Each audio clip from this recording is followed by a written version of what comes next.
시편 131편 말씀입니다. 다윗의 시, 또 성전 순례시 이런 표제가 붙어 있습니다. 다윗의 시라는 이제 배경을 우리가 이제 생각하면서 이 시를 이해해야 하겠습니다. 이 시의 지금 내용은 지금 3절 아주 짧긴 한데 그 내용은 이제 평안함을 추구하는 그런 시라고 볼 수 있겠습니다. 평안함, 마음의 평온함. 그래서 이 다윗이 이 마음의 평안함을 지금 추구하고 또 그런 것을 누리고 그랬다는 것인데, 실제 다윗의 삶도 그런 평안함이 있었다는 것이죠. 다윗이 정말 불안함 속에 살았잖아요. 특히 이제 기름 부음 받고 왕으로 하나님 세우셨을 때 실제로는 왕이 되지 않고 사울에게 10수년간 계속 쫓겨다니며 죽음의 위기를 숱하게 겪었기 때문에 다윗이 참 세상 속으로 보면 평안함을 잃어버릴 만한 그런 상황이기도 하죠. 그럼에도 불구하고 다윗이 참 평안을 유지했다. 그 평온을 유지했다는 것이죠. 그래서 오늘 이 시를 읽으면서 다윗이 어떤 생각으로 살았기에 그런 평온함을 유지할 수 있었을까를 우리가 엿볼 수가 있습니다. 그래서 우리도 이 인생에 평온함을 유지할 수 있다면 참 행복한 것이죠. 사람이 마음이 평안하면 행복한 것. 그게 곧 행복 아니겠습니까? 그래서 평온 또는 평안, 이 평강이 곧 행복의 근원입니다. 불안, 초조, 여러 가지 이것은 참 불행한 것이죠. 그래서 오늘 이 시를 통해서 다윗이 어떻게 그 평안함을 유지했는가. 첫째, 다윗은 이 교만하지 않았다는 것입니다. 여기에 보면 1절에 내 마음이 교만하지 아니하고 내 눈이 오만하지 아니하오며, 이것은 마음, 눈 다 오만하지 않는다, 겸손하다는 것이죠.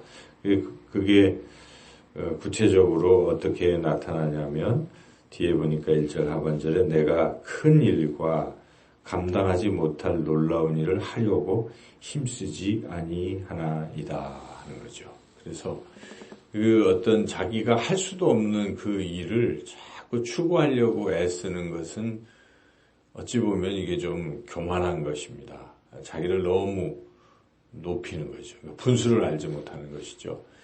그 성경에도 하나님이 주신 분량대로 하라고 했지, 주신 분량을 넘어서서 이것은 좋은 일이 아닌 것입니다. 그래서 하나님이 주시는 은혜대로 산다.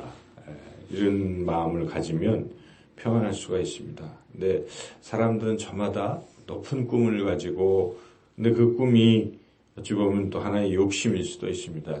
자기가 감당할 수도 없는데 계속 그것을 추구하다 보면 이루어지지 못할 일을 너무 추구를 계속 하다 보면 마음의 평안을 누릴 수가 없죠. 그래서 이런 자세는 참 배울만 하다는 것입니다. 우리가 하나님께서 우리에게 주어진 일들은 그 일에 최선을 다하면 되는 것입니다. 주어진 일.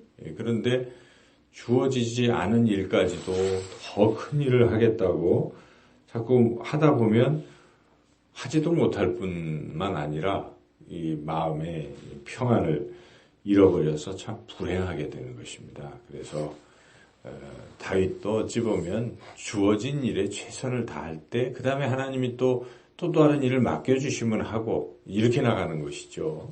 자기가 왕으로 기름 부음 받았다고 이런 게 애쓴 게 아닙니다. 그저 순리대로 하나님의 뜻대로 가다 보니 그가 사울이 죽게 되고 자기가 자연스럽게 이제 왕으로 계속 되어가는 거 아니겠습니까? 그래서 우리 인생도 흘러가듯 가야 되는 것이지, 자기가 자기 생각으로 자기 계획으로 뭐든지 하려고 하다 보면 되지도 않고 그 과정에 큰 불행을 느낄 수 있기 때문에 우리는 항상 하나님이 내게 이렇게 허락하시고 맡겨주신 일에 무조건 최선을 다하고 하다 보면 또 하나님이 지경도 넓혀주시고 이렇게 인도하신다 하는 것이죠. 그래서 우리 이제 교회적 측면에서 본다면 너무 지나치게 인위적으로 뭘 막 이렇게 하려고 하면 안 되는 것 같아요. 그냥 하나님 우리에게 맡겨주신 것에 우리는 게으르지 말고 최선을 다해서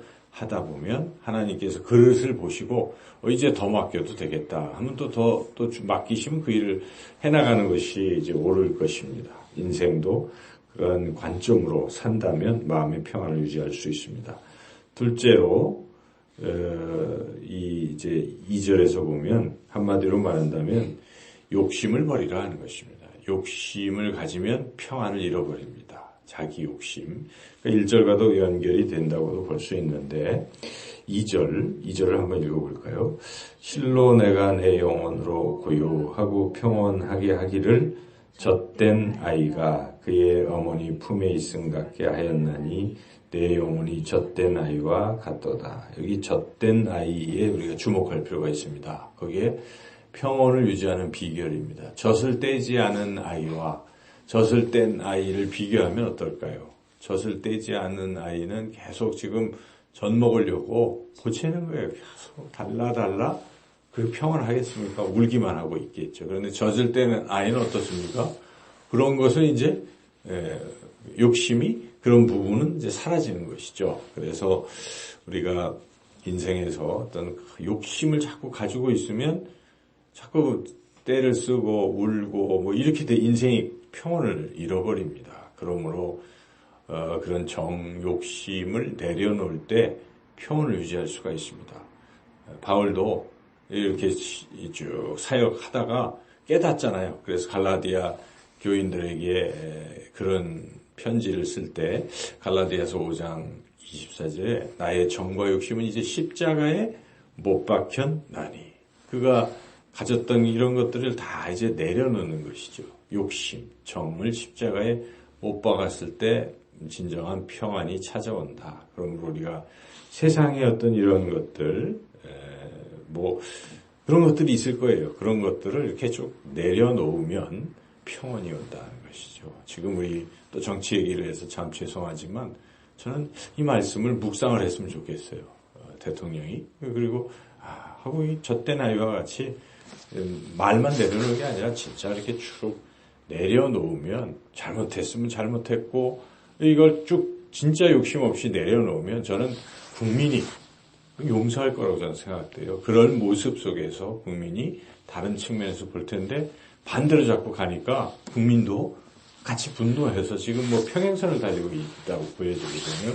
이거 파국입니다. 이렇게 가면. 그래서 이 한 주간 이런 이 말씀대로 이렇게 젖된 아이 같이 욕심도 내려놓고 자기가 뭘 하려고 하지 말고 그냥 이렇게 있는 상황을 받아들인다면 진정한 평안을, 국민도 평안을, 대통령도 평안을 누릴 수 있다는 것이죠. 마지막 세 번째, 평안을 얻을 수 있는 가장 중요한 비결이 있습니다. 2절에 어머니 품에 있음 같게. 이게 핵심 아니겠어요? 어머니 품. 바로 우리가 하나님 품에 있을 때, 주 안에 있을 때 두려움도 사라지는 것이고 모든 불안도 사라지는 것입니다. 평안은 어머님 품에 있듯이 주님 품에 있을 때 진정한 평안이 올 수 있다 하는 것입니다. 다윗은 이 평안을 누리는 비결을 안 것입니다. 쓸데없이 그냥 욕심 부려서 뭐를 더 큰 일을 해보려고 자기 스스로 만들어서 하면 불안하다는 것입니다. 주님이 주시는 대로 분량대로 하시고 그리고 세상 욕심을 내려놓고 사람들과 비교할 필요도 없습니다. 비교하면 불안이 옵니다. 그래서 누구는 잘 됐다.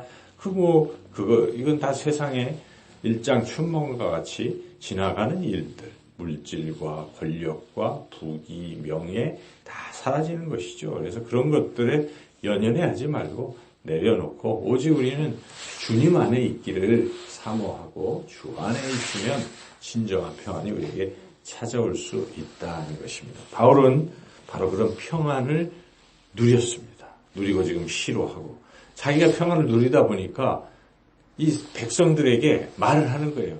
여러분도 그렇게 하시면 참 평안을 유지할 수 있습니다. 3절 읽어보시죠. 이스라엘아, 지금부터 영원까지 여호와를 바랄지어다. 하나님을 바라보면 평안이 온다. 하나님 바라봐라. 이렇게 시를 맺고 있습니다. 저는 그런 생각이 들어요. 이 전도라는 게 어떤 것일까요? 우리가 행복을 누려야 되잖아요.